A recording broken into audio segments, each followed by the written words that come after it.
one black man, no women. And the sense that we try our best to get a bit better every step along the way.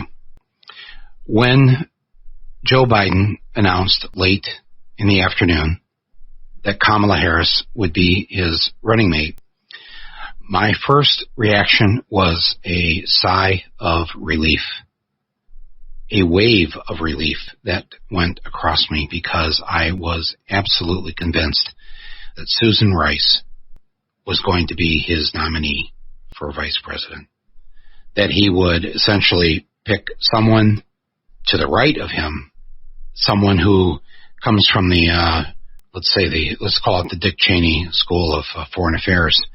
That might be a little harsh, but damn it, man, Susan Rice, I just thought, geez, this is going to be awful.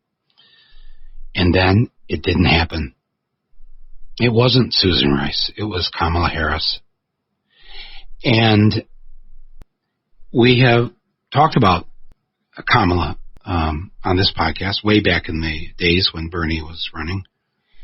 And if you remember back, I think it was the first debate where the commentator, the host, asked the question, how many of you up there believe in and support Medicare for all? She was one of the first to shoot her hand straight up, and she was a co-signer of Bernie's bill. But there were a lot of questions and a lot of discussion about her work as a prosecutor, both in the city of San Francisco and then as the Attorney General for the state of California. And a lot of very important things were brought up and discussed about this. I'm not going to discuss them today. They're out there, and they are part of what we all have to pay attention to.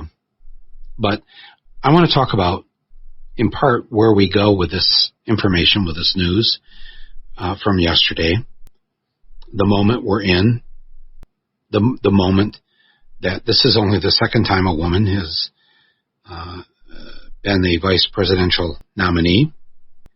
The first time a person of color has been the vice presidential nominee. Shaun King, the great Shaun King, who we've had on here as a guest, and who is also a writer and columnist, he wrote last night that in spite of everything that anybody could say, and the criticisms are legitimate and all that, but what we have here, in truth, is the most progressive vice presidential candidate in our history. That's Shaun said that, and I agree with that.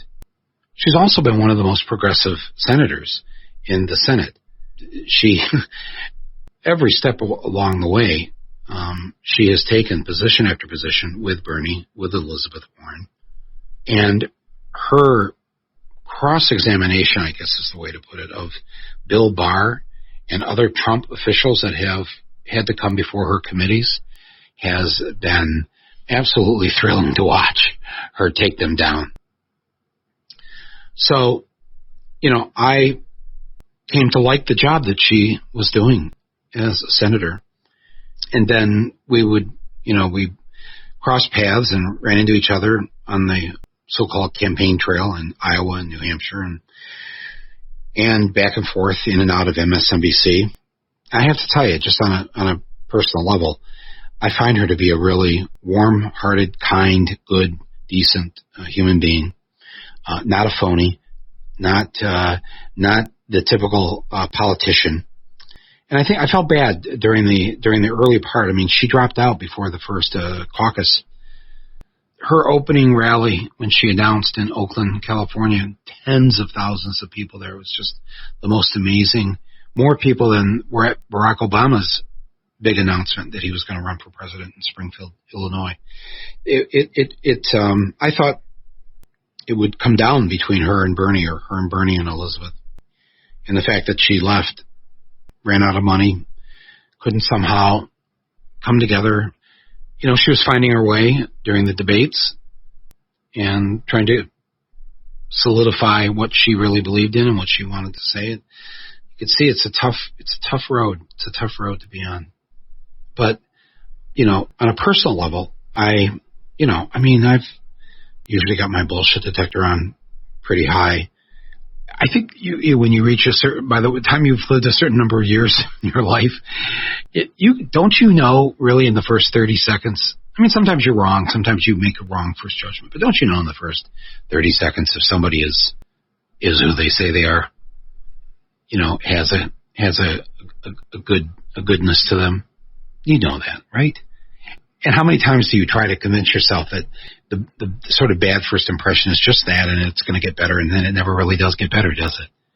It's exactly what you thought it was at the beginning, and then you reach a certain point where you realize time is short, life is short, and I'm not going to bullshit myself or anybody else. So running into her, talking to her, meeting her husband, meeting her daughter, and I thought California is well represented here with Kamala Harris. Why did Biden do it? Seriously, think about this. I still, it's many, many hours later now, but I'm still trying to figure out why he did it, because I just thought, even Trump said this, he couldn't believe that after the whooping that Kamala gave him in that debate, that why would he ever want to have her as his running mate? But what she said in that debate, if you remember, she talked about the fact that many years ago, and for many years while he was in the Senate, he was chummy and tried to be friends with racists and segregationists like Strom Thurmond and Jesse Helms. I think he gave the eulogy at one of their funerals, if I'm not mistaken. He was always wanting to be close to them, and I'm like, wow, why? And that's what she was saying to him. And she put him right on the spot. And it was, you could see, just embarrassing and humiliating for him. But she was speaking the truth. Hard thing to do. Especially when I'm sure she liked him, and, they did share similar politics on many levels, not all, but there she was, taking him down the same way Elizabeth Warren took Michael Bloomberg down in his first debate. And it was an amazing thing to see. And so all this time when they've been talking about he might pick her as his running mate, I'm just thinking, no way.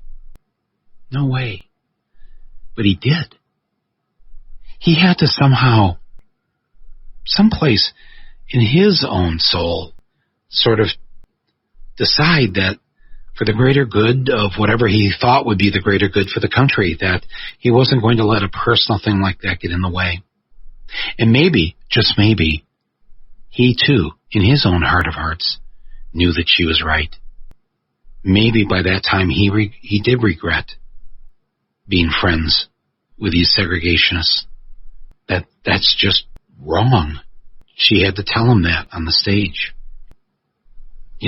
I asked one of my sisters last night. I said, "Why do you think he did this? Why did he forgive? And she said, because he's a Catholic. This is how we were all raised, Catholics." I laughed. I said, yeah. I think, and he's still a Catholic. I think he still goes to Mass every Sunday, and not for show. He is a believer. And if you don't know what that means, my sister's saying that he's a Catholic. It's like, we could do a number of podcasts going through what the problems are with the Catholic Church, and any of us who were raised that way. But we also remember there was this very good element of how to care for those who are the have-nots, the poor, how to be fair, how to treat people the way that you'd like to be treated. There is that side, that, right? Maybe some of you don't, but there's that element of Catholics that they don't like seeing wrong happening to people, harm, kids in cages. Those are all Catholic kids. They're all from Latin America. I don't know. Why did he do it? He could have swung the other way. See, Biden's like a pendulum that would preferred not to swing right or left. If he could just stay right in the center with that pendulum, he'd probably be happiest right there. And that's why I thought, well, the pendulum's going to have to swing, so it'll swing to the right, and he'll pick Susan Rice. He let the pendulum swing to the left. Not far left, just enough to the left to pick one of the, maybe five most progressive senators in the U.S. Senate.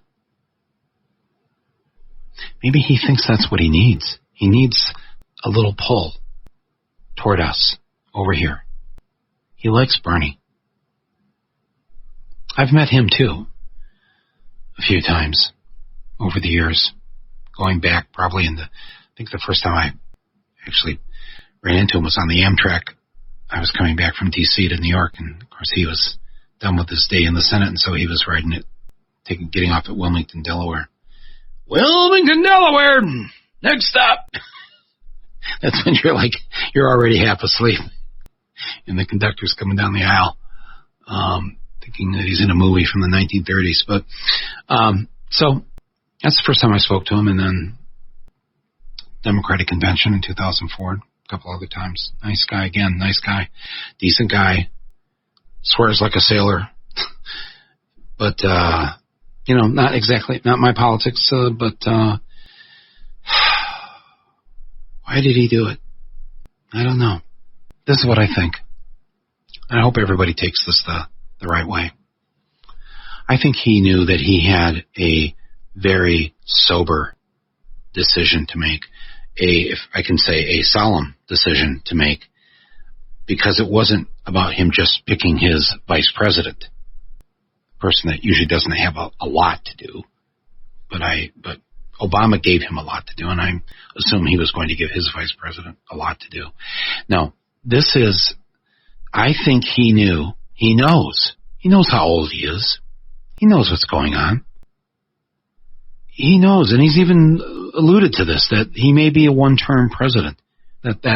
He'll put everything into it for these 4 years, and then he's going to be, 82 years old or so? More? 83? I don't know. Something like that. So whoever he's going to pick is very likely, possibly, the next president. So he's not just picking the vice president. He's picking the next president of the United States, and I think he knows that.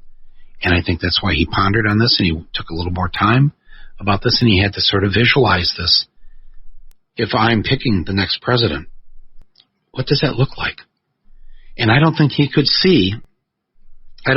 visualize President Susan Rice. That just doesn't work, does it?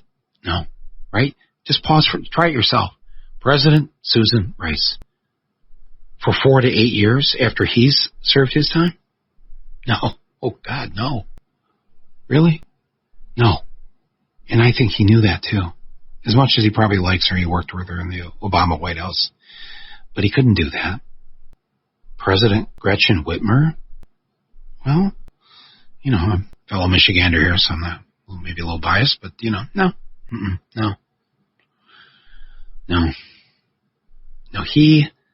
He knew he was picking the next president of the United States. That's a heavy load. And he must, just like I'm assuming anybody at that age, that you're not only halfway through your life. You're in the final years of your life. You don't know if you're even here tomorrow. I mean, that's true for all of us, but obviously as you get older, you get close to 80 years old. I've talked to enough 80-year-old people. I had parents, one lasted to 82 and one lasted to 93. But yes, they were well aware in their 80s, even in their late 70s, that, this is probably winding up at some point here. And if it does wind up for him, God forbid, but, during his first term, he had to know that there was somebody that was going to be smart. I mean, whip smart. The opposite of what we've had to suffer through for the last 4 years, that could step in and be the president of the United States. Just as he intends to be the opposite of Trump, so too must this woman be the same. And I think that's what was really picked. yesterday. Our next president after our President Biden. And I know it sounds like I'm doing what I hate to do. Please do not assume that he's going to win. We're going to talk about that later this week and weekend, next week during the Democratic Convention, where our minds need to be in order to make this happen, or we're going to end up like we did in 2016. And I want us all to take this very seriously. But so tonight I'm speaking in the hypothetical, but I am in a hopeful mood because he decided to tilt a little bit toward us, a little bit toward Bernie. He picked somebody who is a co-sponsor of the Medicare for All bill, the Bernie Sanders universal health care bill, and a number of other things I could point out.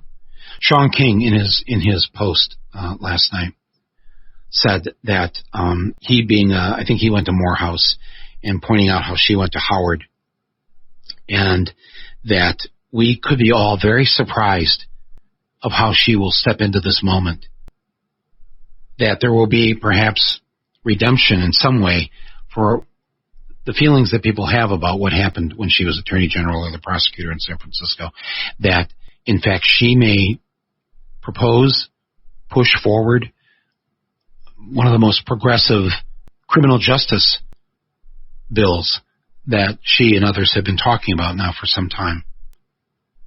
That could happen. I mean, I know the cynics amongst you are saying, Mike, what have you taken the Kool-Aid here? What's going on? No, I'm just saying that sometimes when we're presented with not the gift that we wanted, but half the gift, that, and in this case, I think it's more than half the gift. I have a gut feeling about her. Hey, if I am wrong about this a year or two from now on the podcast, I'll let all of you phone in here and have at it. Have at it with me. But I think we should celebrate this moment. And I think that, especially white people, come on. Don't get all pissy and whiny and moany right now in this 24-hour period here where our fellow African-American citizens of this country, where the women of this country have a rare moment that the racism and the sexism and the misogyny and the hate did not rule, did not make this pick. Let Black America have this moment. It's hard enough getting through this pandemic. We're all a little edgy and depressed, and a good thing has happened here. A good thing has happened. And Susan Rice is not going to be the vice president of the United States. We're going to have somebody from California. California. Come on. Most of the good now, most of the good ideas, most of the good things where people are trying to fix things, it's coming from California. It used to go east to west. Now it's west to east. That's okay. We gotta, no, you don't have to live in California. I lived there for 9 months. It was fine. I love going there. I don't think I could live there. My sisters live there. I have a couple nieces that live there. I have cousins that live there. They love it. I love going there, but it's probably not my cup of latte. But man, look at what's happened ever since they got rid of Republicans. I mean, they got rid of the Republicans in California. They don't control a goddamn thing. The state house in Sacramento, state assembly, state senate, the governor's chair, it's all Democratic and has been Democratic now for a number of years. Secretary of State, the Attorney General, the whole apparatus is run by a fairly progressive big bunch of progressive Democrats.